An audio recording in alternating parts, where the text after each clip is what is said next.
I ain't much for shopping. In fact, I rarely go to town, except when shipping time comes. I'm not easily found. Well, the day came that I had to go, so I left the kid with Ma, but before I left, she said, "Would you pick me up a bra?"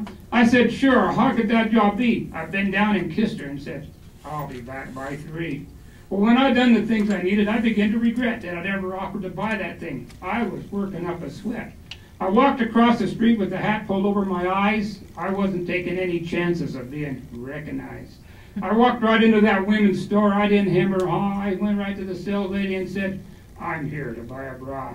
Now that grew some snickers, so I turned around to see, and there were 15 women in the store, and they were gawking at me. "Well, sir, what type would you like?" "Well," I said, scratching my head, "I've only seen one type. I thought bras were bras," I said. She looked at me all disgusted and said, "Well, sir, that's where you're wrong." "Come with me," she said, and like a dog, I tagged along. She took me down this alley where bras were on display, and my tongue was dragging the floor looking at all that lingerie. There were all kinds of stuff that I'd never seen before, and I thought I'd go plumb crazy before I left that women's store. There were bras that you can wear for 18 hours. There's bras that cross your heart. There's bras that lift and separate, and that's just the start. There's bras that make you look like you're not wearing one at all. And there's bras that you can start out in when you're training and you're small. Well, I finally made up my mind. I picked a black and lacy one and told the sales lady to bag it, but then she asked me for the size.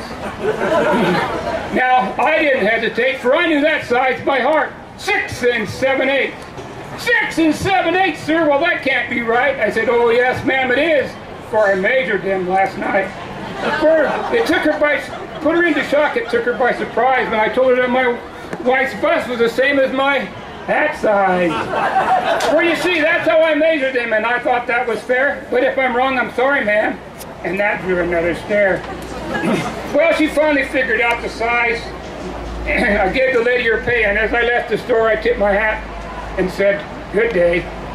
Now, my wife had heard the story long before I ever got home, for you see, all the women in the store had called her on the phone.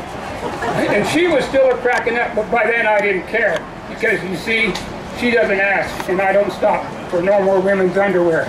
I got one more. Thank you very much. If I can find it, I got one more. I can't find it now. Oh, here it is. This is called Smart. It says, "My dad gave me $1 because I'm his smartest son. And I swapped it for 2 shiny quarters because 2 is more than 1. And then I took the quarters and traded them to Lou for 3 dimes. I guess he didn't know that 3 was more than 2. And just then along came old Blind Bates. Just because he can't see, he gave me 4 nickels for my 3 dimes. And 4 is more than 3. And I took the nickels to Hiram Coombs down at the old feed store, and Fool gave me 5 pennies. And 5 is more than 4. And then I went down and showed my dad. And he got red in the face and closed his eyes and shook his head. So proud of me to speak. Thank you very much.